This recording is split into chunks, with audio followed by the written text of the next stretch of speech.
মন্দিরের অনুষ্ঠান বিমানবন্দর থেকে 300 ফিট রাস্তায় অভ্যর্থনাস্থল, সেখান থেকে দেশনেত্রী বেগম খালেদা জিয়াকে দেখতে যাওয়া এবারকেয়ার হাসপাতাল, এবারকেয়ার হাসপাতাল থেকে তিনি সরাসরি বাসভবনে চলে আসবেন।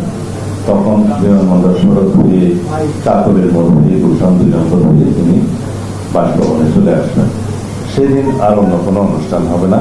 বাকি অনুষ্ঠান আপনারা জানতে পারবেন। আমি আগাম শুধু 26 তারিখের অনুষ্ঠানটা আপনাদের সামনে বলতে পারি।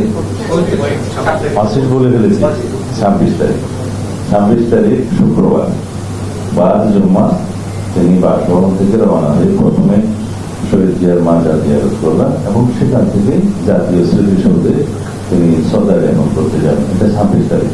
27 তারিখের প্রোগ্রাম আপনারা পরে জানবেন।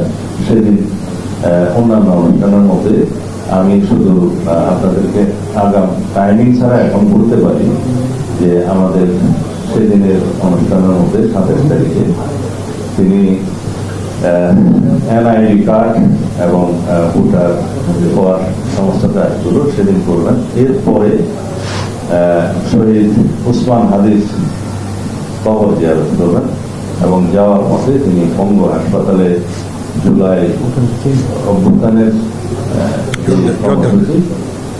পঙ্গু হাসপাতালে যাওয়া, তাদেরকে দেখতে যাওয়া সেটা, এবং এরপর আরেকটি অনুষ্ঠান হবে, সেটা এখনো আমরা বিস্তারিত ঠিক করি না, আপনাদেরকে যথাসময়ে জানাবো।